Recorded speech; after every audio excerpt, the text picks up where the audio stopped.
I didn't believe the story at first. I grew up in a small town in Oregon, the kind of place where rumors live longer than facts. People talked about haunted forests, abandoned mines, and one old bridge nobody crossed after midnight. They said cars shut off there. Not stalled, not broken, just turned off.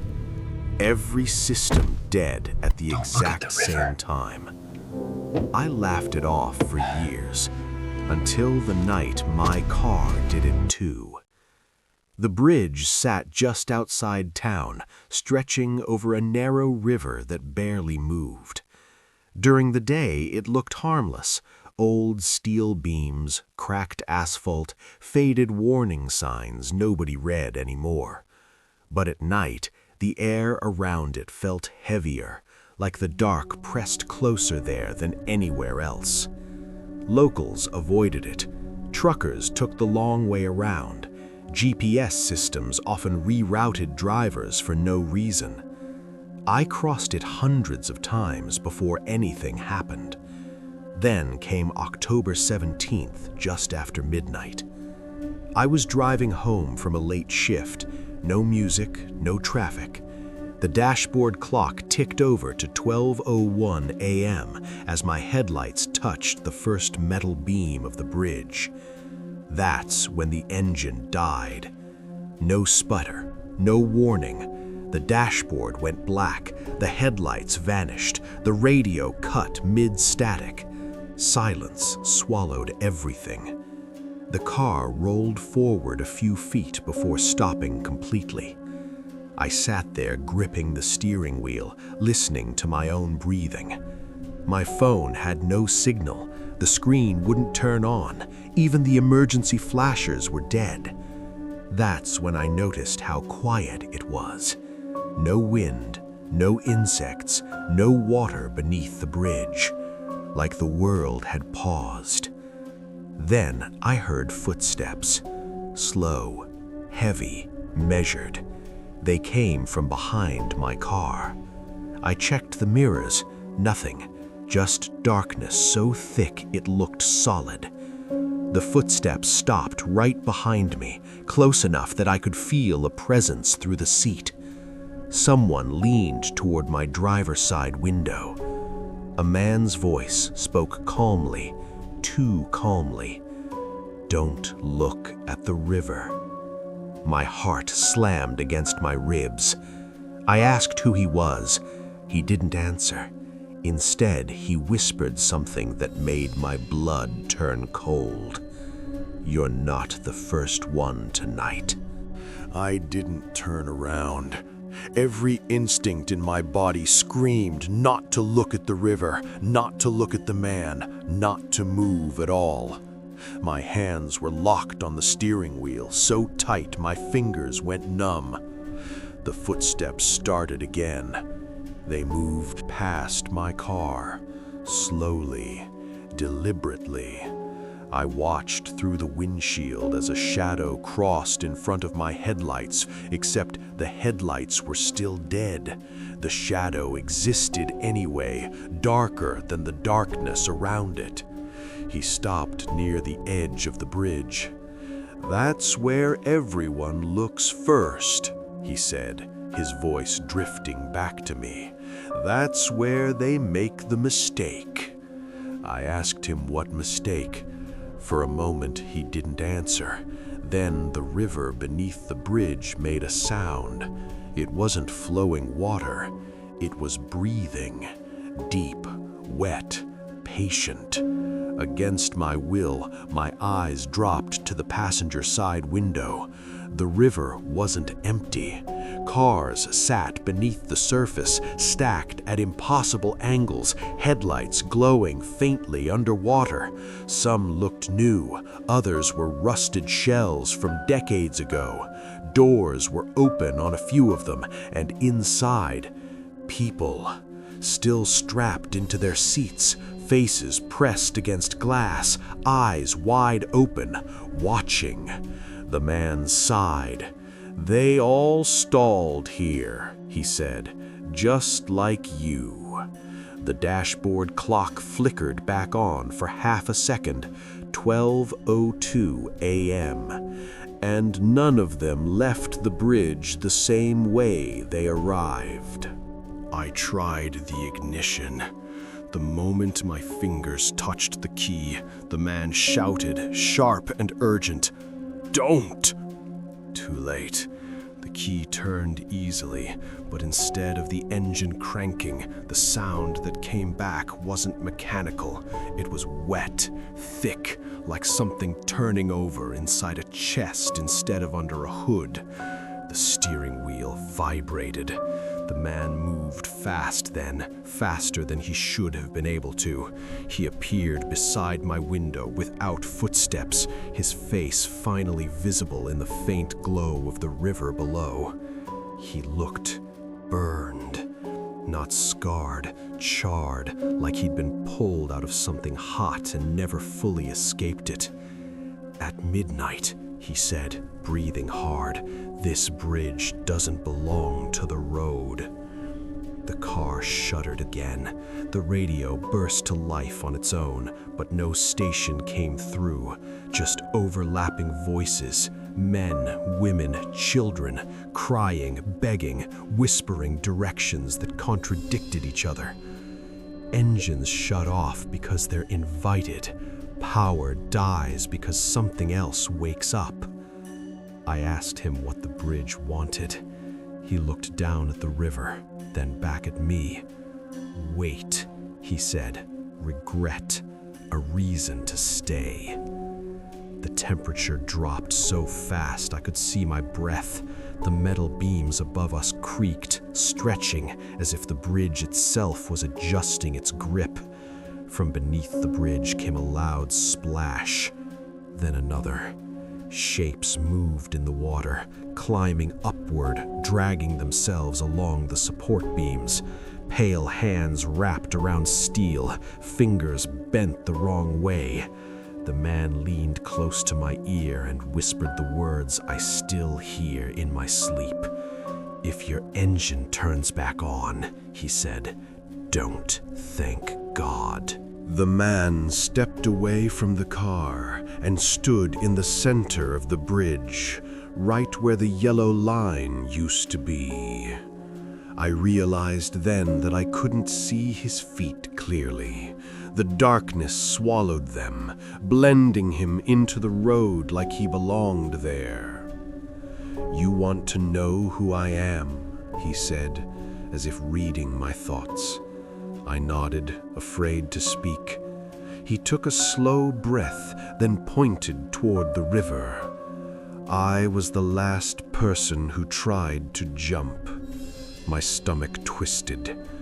20 years ago, he continued, this bridge was known for accidents.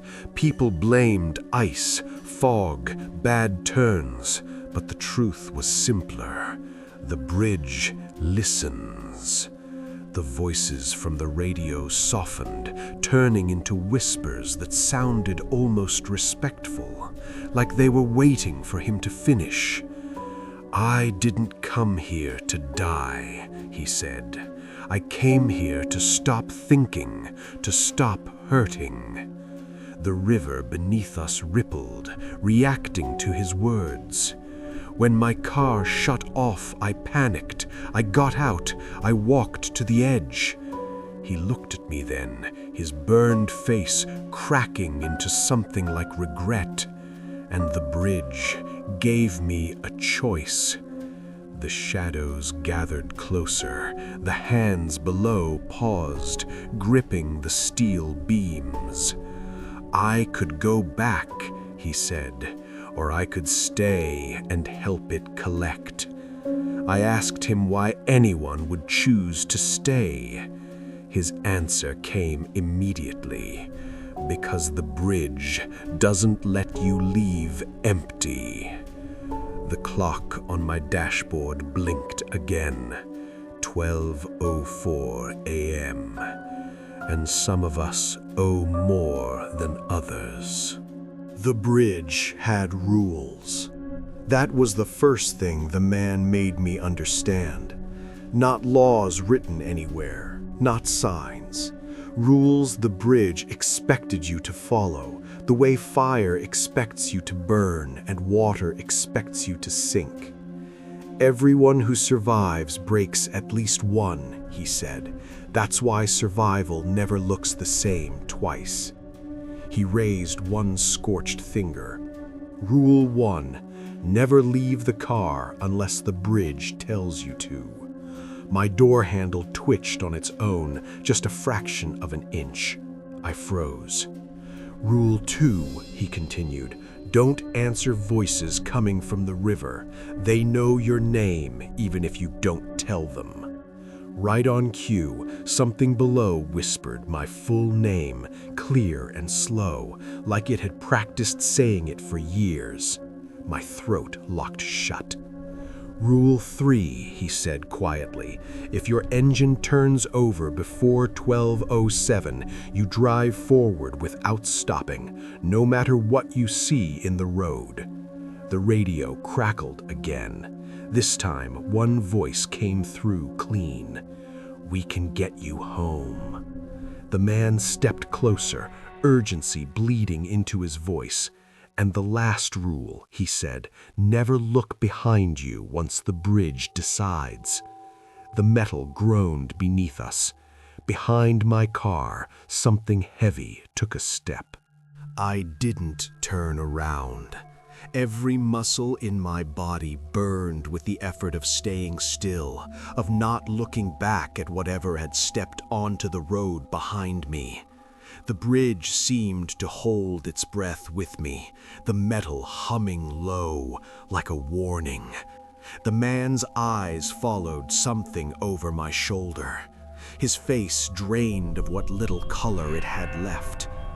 That's the walker, he said softly. It only comes when someone is close to leaving. Another step landed behind my car. The sound wasn't footsteps the way people make them. It was slower, heavier, like weight being set down carefully, testing whether the bridge would accept it. I felt the pressure before I heard anything else. The air thickened, pressing against my chest. My ears rang again, the same way they had when the engine first died. It used to be a person, whispered the man, long before the bridge learned how to keep people. A shadow stretched along the road beside my car, bending in ways shadows shouldn't. It had too many joints, too many angles. When it moved, the bridge creaked in pain, like it didn't enjoy being touched by that thing, but allowed it anyway. The dashboard flickered. 12:06 a.m. The man leaned close, his voice barely audible. If it reaches your trunk, he said, you won't remember the drive home. I didn't hear it step back. I didn't hear it step forward either. It was just there, close enough that the back of my neck went cold, like something was breathing on it without needing lungs.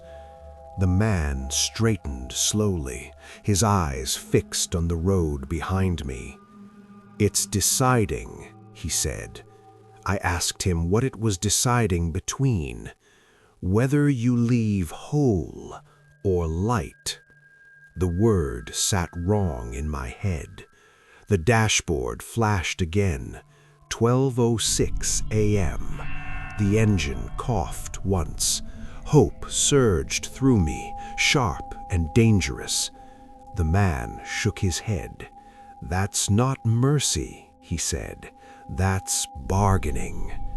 The radio clicked on by itself.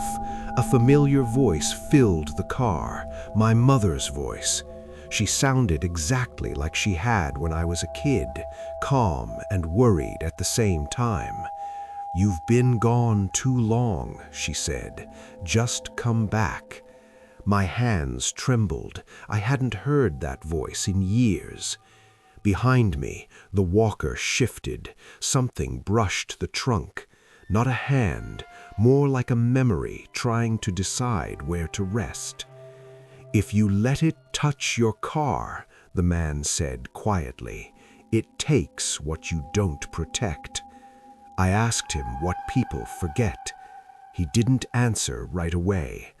Then he said, "They forget why they stopped in the first place." The engine turned over, fully. The headlights burst back to life. The walker screamed. The headlights illuminated the steel beams, but the bridge didn't look the same. Shadows clung to the underside like dark vines, and the water below rippled with shapes that weren't fish, weren't debris, something alive, patient, and hungry. The man turned to me, his burned face pale in the harsh glare. "You can go," he said, "but the bridge doesn't let anyone leave empty-handed." I gripped the steering wheel, heart hammering. What do you mean?" He stepped back, raising a hand toward the river. "It collects pieces of you, fear, regrets, memories. When you drive away, it keeps what it needs to grow. Every crossing strengthens it." I glanced at the river. Shapes were climbing the steel beams again, twisted limbs, eyes glinting in the headlights, dragging something with them. I didn't dare watch too long. "Drive," he said. "Don't look back. The moment you stop, it knows your weight, your guilt, your curiosity." I started the car, the engine roaring like it had been starving for years. The road ahead looked normal, but the metal beneath groaned as if alive. Every turn of the wheel felt like it was carrying more than just me. The man's voice called out once more as I crossed the last span. "Some people never really leave. Some nights it follows, even when you're miles away." As the tires hit solid ground again, I realized he was right. The bridge was patient, calculating, and it always remembered. I made it off the bridge, finally. The streetlights of town looked comforting, normal, like nothing had happened. My hands were shaking, my shirt damp with sweat I didn't feel leaving my skin. For a moment, I thought I was safe, but the silence was heavy, too heavy. The bridge wasn't behind me, that much I knew. It was waiting, patient, always. That's when I noticed my rearview mirror. A shadow flitted across it. No shape, no figure, just darkness moving against darkness. And in that instant, I understood what the man had meant. Some nights, it follows. I drove straight home, locked every door, turned on every light. Nothing happened for a week, and then I noticed the small things. The first was the smell, metal, wet concrete, faintly burnt. It lingered in my car, in my apartment. Sometimes when I closed my eyes, I could feel the weight of it sitting on my chest. Then came the dreams. Cars submerged in water, hands pressed to glass, faces staring at me as though waiting for something. Every time I blinked, the bridge appeared closer in my mind. Every dream was at midnight. Every dream demanded I look at the river.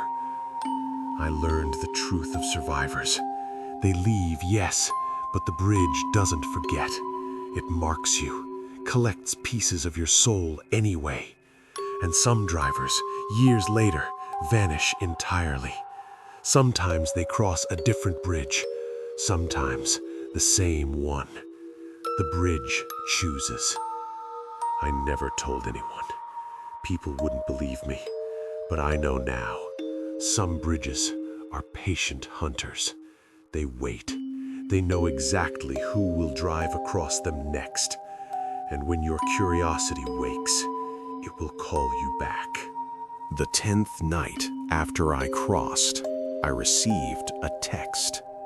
No number, no name, just a single line. It remembers you. I froze. My phone felt heavier than it should, like gravity had shifted. My hands shook as I stared at the screen, heart hammering. I didn't want to look outside, but I knew I had to. The street beyond my apartment window was empty, silent, too silent. But the air felt different, heavier, colder, as though the world itself was holding its breath. I remembered the man's warning. Some nights, it follows. I didn't sleep that night. Couldn't. Every time I closed my eyes, I saw the bridge, the river, the submerged cars, faces pressed against glass, eyes wide, watching. And somewhere inside me, I felt the weight it had taken. A piece of curiosity, a slice of fear, a fragment of my memory that it had claimed forever. I never drive past midnight now. I warn everyone I know. The bridge isn't just a place, it's a predator, patient, calculating, waiting for the next car, the next driver who thinks it's just a story. If you ever see an old steel bridge, late at night, stretching over water that doesn't move, don't cross it.